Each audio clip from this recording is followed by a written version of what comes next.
Oui, alors effectivement, les sociologues voient beaucoup d'entreprises et ils voient des entreprises dans la distribution comme ailleurs qui sont des références en fait en termes de management et d'autres qui n'en sont pas.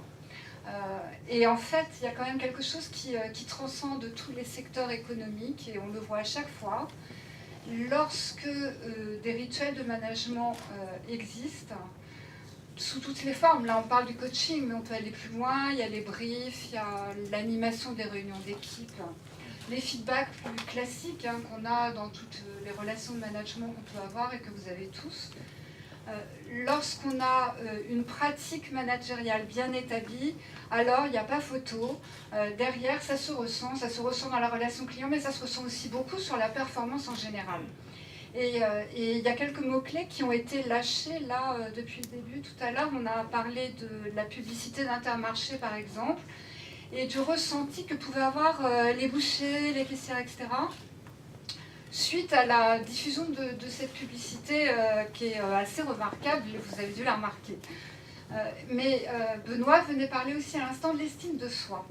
Et en fait, ce qui se passe, et la raison pour laquelle les rituels de management sont importants, c'est qu'ils vont générer de l'engagement, et cet engagement, ce n'est pas complètement le fruit du hasard.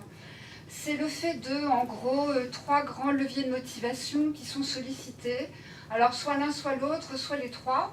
L'un qui a été évoqué, c'est l'estime de soi, et on sait que plus on est capable de renvoyer une image positive à quelqu'un au travers des rituels individuels ou collectifs, et plus ils vont avoir tendance à s'impliquer, à s'engager dans leur travail.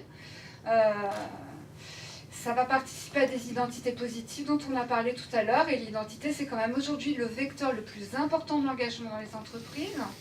Un autre ressort, c'est la participation à un projet commun. On sait que participer à un projet commun, c'est quelque chose de motivant aussi parce qu'on a ce sentiment d'appartenance dont tout le monde parle et les rituels aident. Et puis un troisième levier, c'est la réalisation de soi. Et quand on fait ce genre de choses, alors on n'a pas la suite, mais la question qui était posée là, c'est qu'est-ce que tu penses qu'on pourrait produire ? Et comment on pourrait améliorer le fonctionnement, soit le tien, soit celui de l'entreprise. Et là, on stimule la créativité. Et donc, en fait, on est sur les 3 leviers classiques de la motivation et de l'engagement. Donc, c'est pour ça que les rituels, c'est important.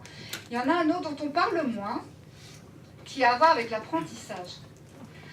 L'apprentissage, souvent, on le fait au travers de sessions de formation. Or, ce qu'on sait, c'est le grand intérêt du coaching en particulier, et c'est pourquoi j'apprécie beaucoup cette approche. C'est que, en fait, l'apprentissage se fait dans l'action.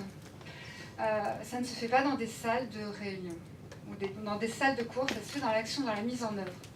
Et le deuxième point, c'est que ça se fait aussi par la réflexion sur ses propres pratiques.